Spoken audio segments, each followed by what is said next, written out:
नमस्कार दोस्तों, मैं आपका दोस्त कमल कुमार अग्रवाल। देखिए, एक बार फिर मैं आपके सामने हाजिर हुआ हूँ और एक बहुत ही महत्वपूर्ण विषय के साथ में आया हूँ, जिसमें मुझे लगता है कि आज के इस टाइम में काफ़ी लोग परेशान हैं। 100 में से 60% लोग बिल्कुल परेशान हैं। उस योग के बारे में, नपुंसक योग, इसके बारे में हम लोग आज बात करने वाले हैं।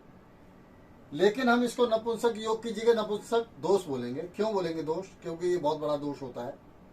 और हम आज ये देखने और जानने की दोस्तों कोशिश करेंगे कि ये योग और दुर्योग किस तरीके से घटित होते हैं और क्या क्या इनकी कंडीशन है और क्या कारण इनके हो सकते हैं।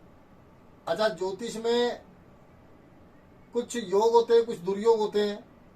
ये बहुत बड़ा दुर्योग है जिसके बारे में आज हम बात करने वाले हैं।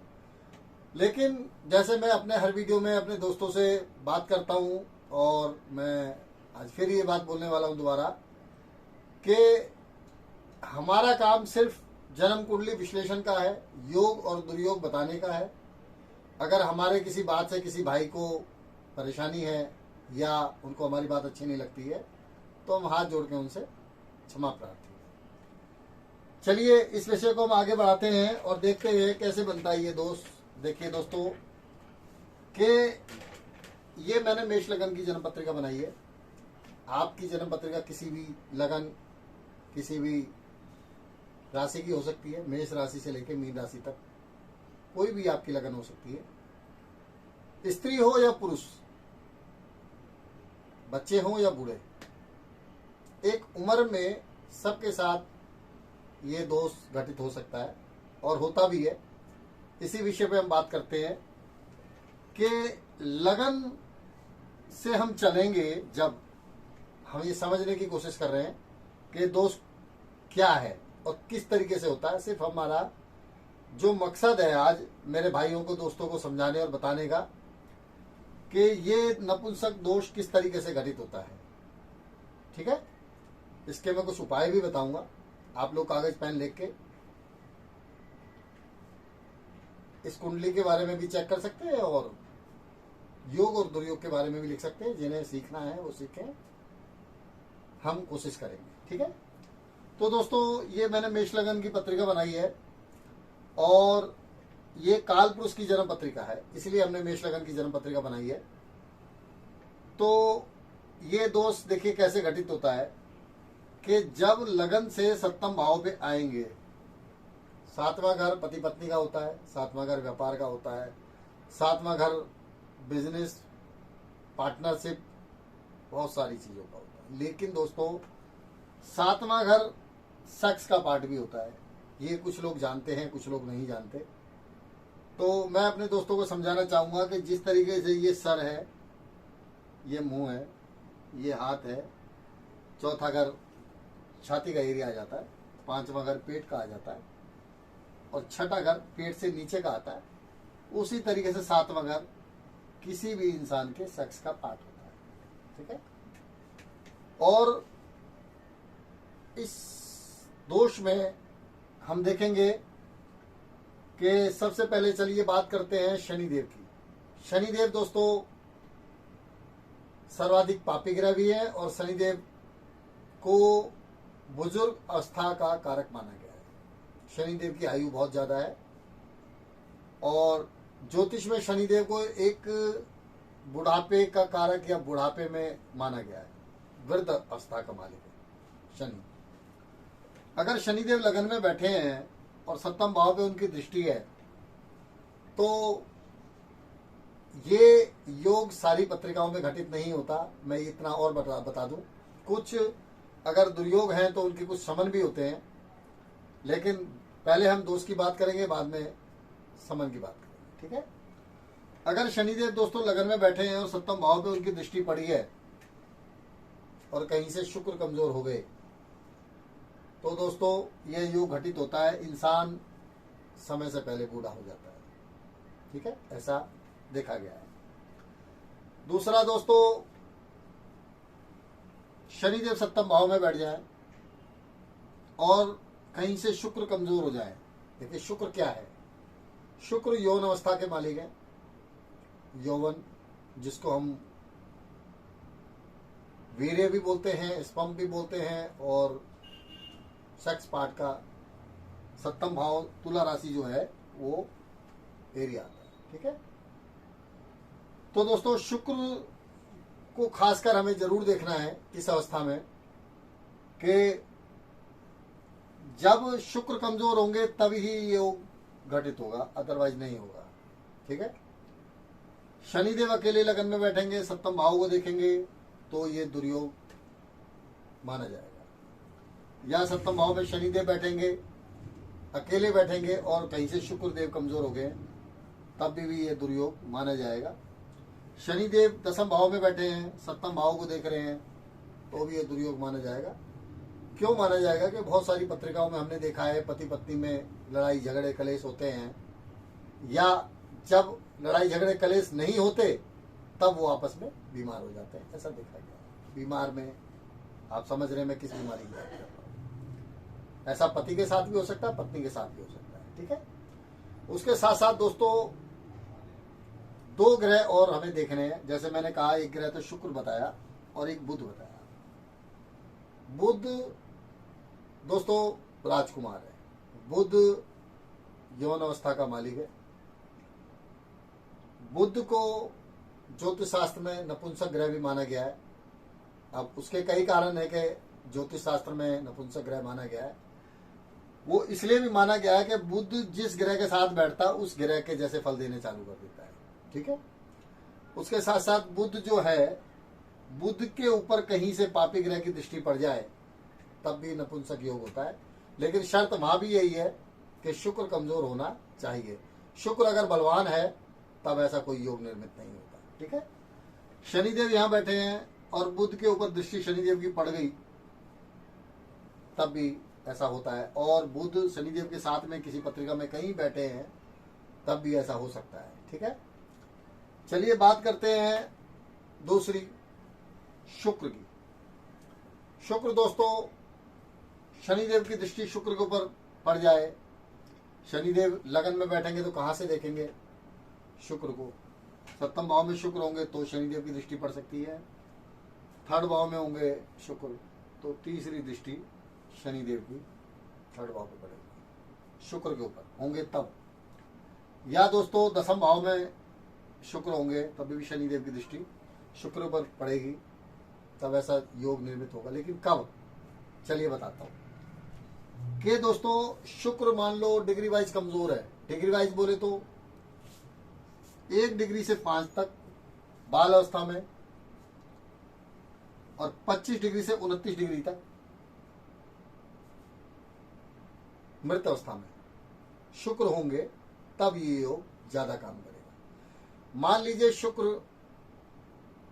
12 से 18 के बीच में है, या 18 से 24 डिग्री के बीच में है, या 6 से 12 डिग्री के बीच में है, तब भी ये योग घटित तो होता है लेकिन उसका असर कम होता है। ठीक है, तो जैसे मैं बोल रहा था कि शनिदेव की दृष्टि जब भी शुक्र पे पड़ेगी तो ये योग निर्मित होगा।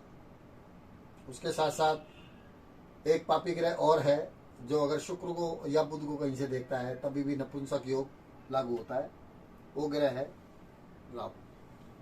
राहु दोस्तों ज्योतिष में शनिवत फल देते हैं, कहते हैं कुंजवत केतु और शनिवत राहु। ठीक है, शनिदेव की दृष्टि अगर नहीं पड़ रही शुक्र के ऊपर और कहीं से राहु की दृष्टि शुक्र के ऊपर पड़ जाती है, कहां से पड़ेगी? मान लीजिए लगन में शुक्र बैठे हैं और सप्तम में राहु बैठे हैं तो शुक्र के ऊपर दृष्टि पड़ गई राहु की। ठीक है, और लगन में राहु आ गए या सप्तम में शुक्र आ गए या शुक्र बुध आ गए साथ में, तब भी ये योग घटित होता है। तीसरे घर में शुक्र राहु की युति हो और कमजोर अवस्था में शुक्र है तब भी, हालांकि ये लंपट योग माना गया है और इसमें जातक अपनी गलती से ये रोग लगा लेता है। काफी देखा गया है, बहुत सारे बच्चे देखे हैं, जवान देखे हैं, स्त्री भी हैं बहुत सारी, मैं किसी पे इल्जाम नहीं लगा रहा, मैन जेंट्स भी हैं और लेडीज भी हैं। सबकी पत्रिका में अप्रूवल होता है कि शुक्र और राहु की जब युति होती है तो उसको लंपट योग बोलते हैं। ऐसे में इंसान अपनी गलतियों से खुद को बर्बाद कर लेता है। बर्बाद कैसे होता है इंसान आपको अच्छी तरीके से पता है, ठीक है। शुक्र राहु की युति हो या शनि राहु की युति हो, शनि शुक्र की युति हो, बुध और राहु की युति हो, तभी भी ऐसा होता है, क्योंकि बुध कहीं से कमजोर होंगे तो भी नपुंसक योग बनेगा दोस्तों। खासकर सप्तम भाव में ये योग बहुत ज्यादा फल देता गया है, ठीक है। अब राहु शुक्र में दृष्टि डालेंगे यहां पे, 5वीं दृष्टि, 7वीं दृष्टि भाग्यस्थान पे, शुक्र कमजोर हो जाएंगे। या राहु की दृष्टि 11वें भाव पे पड़ जाए, यहां शुक्र बैठे हो तो भी ऐसा होता है। या राहु देव की दृष्टि 7वें भाव पे पड़ जाए, 3rd भाव पे पड़ जाए, 5वें भाव पे पड़ जाए और वो शुक्र वहां पर बैठे हों तभी ऐसा होता है, ठीक है। बुध हो यहाँ पे तो भी ऐसा होता है दोस्तों। लेकिन यहाँ पे सबसे बड़ी कंडीशन यही है कि शुक्र का कमजोर होना बहुत जरूरी है। उसके साथ साथ दोस्तों शुक्र 6ठे घर में हो तो सबको पता है नीच के हो जाते हैं। नीच के हो जाते हैं शुक्र तो इंसान वैसे ही अपनी गलतियों से काफी कुछ खराब कर लेता है। शुक्र 8वें भाव में अगर आ गया और किसी पापी ग्रह की दृष्टि पड़ गई तब भी योग बनता है। सबसे ज्यादा ये योग 6ठे घर में अप्रूवल है, क्योंकि ये रोग का घर है। और दोस्तों रोग कैसा होगा, शुक्र 6ठे घर में बैठेंगे तो सबको पता है नपुंसक योग बनेगा, या यौन रोग बनेगा, या शुगर किडनी से लीवर से संबंधित समस्याएं इनको हो सकती है। लेकिन यहाँ पे नपुंसक योग की हम लोग बात कर रहे हैं। 6ठे घर में शुक्र होंगे या बुध होंगे, सामने से राहु या शनिदेव 12वें घर में बैठेंगे और 6ठे घर पे जब इनकी दृष्टि होगी तो भी ये योग चालू होगा, ठीक है। या शनि और राहु यहाँ बैठे दोस्तों और शुक्र बुध यहाँ बैठे हैं। 12वां घर क्या है, अस्पताल का, ठीक है। शुक्र 12वें घर में बैठे हैं और कहीं से शुक्र या शनि की, राहु की या शनि की दृष्टि शुक्र के ऊपर पड़ गई तो भी नपुंसक योग बनता है दोस्तों, जिसके कारण इंसान कम उम्र में ही नीम हकीमों के पास जाना चालू कर देता है। समस्या तब नहीं होती जब उसे पता चलता है कि उसे ये परेशानी हो चुकी है। समस्या तब होती है जब वो नीम हकीमों के चक्कर में पड़ के अपने पैसे को बर्बाद करते हैं और पैसे की बर्बादी के साथ साथ मानसिक तनाव लेते हैं दोस्तों। तनाव क्यों, इंसान कहीं से भी तनावग्रस्त हो जाता है तो वैसे ही आदि बीमारियों का शिकार वो हो जाता है। और जब नीम हकीम लुकवान किसी भी चलते फिरते डॉक्टर्स के पास आदमी जाएगा तो उन दवाइयों से और ज्यादा उसको असर होता है, ऐसा मैंने देखा और पाया है। जिसके लिए मैं अपने सभी दोस्तों को जरूर ये बात बोलना चाहूंगा कि लुकमान हकीम या डॉक्टरों के, झोला छाप डॉक्टरों के चक्कर में पड़ने की जगह किसी क्वालिफाइड डॉक्टर के पास जाएं, बात करें और शर्माए ना और तनाव ना लें, क्योंकि ये रोग जो है तनाव से ज्यादा होता है। टेंशन, डिप्रेशन, फ्रस्ट्रेशन में रहने वाला आदमी, बहुत ज्यादा सोचने वाला आदमी, बहुत ज्यादा क्रोध करने वाला आदमी भी इस चीज का शिकार हो जाता है। तो मैं अपने सभी भाई बहनों को, दोस्तों को ये समझाना चाहता हूं कि करना क्या है। चलिए मान लीजिए किसी को परेशानी हो गई, बीमारी हो गई, बीमारी है, दवाई लेगा आदमी ठीक हो जाएगा, क्या बात है, कोई नहीं। ज्योतिष में भी इसके उपाय बताए गए हैं, जैसे खासकर अगर डॉक्टर के पास भी जाना तो देसी डॉक्टर के पास। उसके बाद सूर्य को जल देना दोस्तों, क्योंकि सूर्य एक ऐसे ग्रह हैं